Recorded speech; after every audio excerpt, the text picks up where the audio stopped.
Hi friends, ഞാൻ Tindu Subin. Welcome to my YouTube channel. നമുക്ക് potato bhaji എങ്ങനെ വളരെ ഈസിയായി ചെയ്യാമെന്ന് നോക്കാം. അതിനായി ആവശ്യമായ ഇൻഗ്രീഡിയൻസ്: പൊട്ടറ്റോ 2 എണ്ണം ചെറിയ പീസായി കട്ട് ചെയ്ത് വെക്കുക.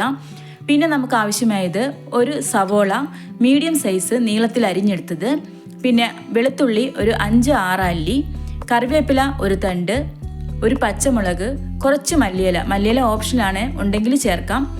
മല്ലിയില നമുക്ക് ആഴ്ചകളോളം വാടിപ്പോകാതെ ഇരിക്കുവാൻ വേണ്ടി ഇതുപോലെ മല്ലിയില ചെറിയൊരു കുപ്പി ഗ്ലാസ് എടുത്ത് അതിൽ വെള്ളമൊഴിച്ച് അതിൽ മല്ലിയില ഇങ്ങനെ ഇറക്കി വെച്ച് ഒരു ചെറിയ പ്ലാസ്റ്റിക് കവറിട്ട് മൂടി ഫ്രിഡ്ജിനുള്ളിൽ സൂക്ഷിക്കാവുന്നതാണ്.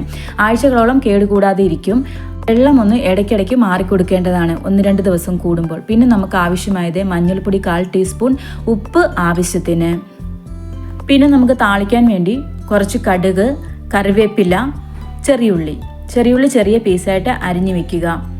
ഇത് എല്ലാം എടുത്ത് വെക്കുക. അതിനുശേഷം ഒരു കുക്കർ അടുപ്പത്ത് വെച്ച് ചൂടായതിനു ശേഷം കുക്കറിലേക്ക് നമുക്ക് അരിഞ്ഞു വെച്ചിരിക്കുന്ന കിഴങ്ങ്, സവോള, പച്ചമുളക്, വെളുത്തുള്ളി, കറിവേപ്പില, 1/4 ടീസ്പൂൺ മഞ്ഞൾപ്പൊടി, ആവശ്യത്തിന് ഉപ്പ് ഇവ ചേർത്ത് നന്നായി ഒന്ന് ഇളക്കിയതിന് ശേഷം കുക്കർ മൂടി വെച്ച് 3 വിസിൽ വരുന്നിടം വരെ വെയിറ്റ് ചെയ്യുക.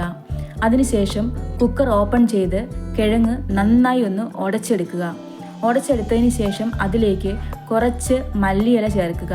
മല്ലിയിലയും കൂടി ചേർത്ത് നന്നായി ഇളക്കിയെടുക്കുക. അത് കഴിഞ്ഞ് ഒരു പാൻ അടുപ്പത്ത് വെച്ച് അതിലേക്ക് 2 സ്പൂൺ വെളിച്ചെണ്ണ ഒഴിച്ച് വെളിച്ചെണ്ണ ഒന്ന് ചൂടാവുമ്പോൾ അതിലേക്ക് ചെറിയുള്ളി അരിഞ്ഞത് ചേർക്കുക.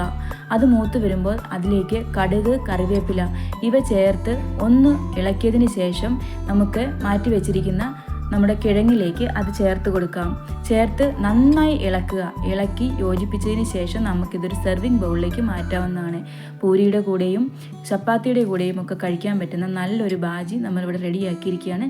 എല്ലാവരും ഒന്ന് ട്രൈ ചെയ്ത് നോക്കുക. Thanks for watching.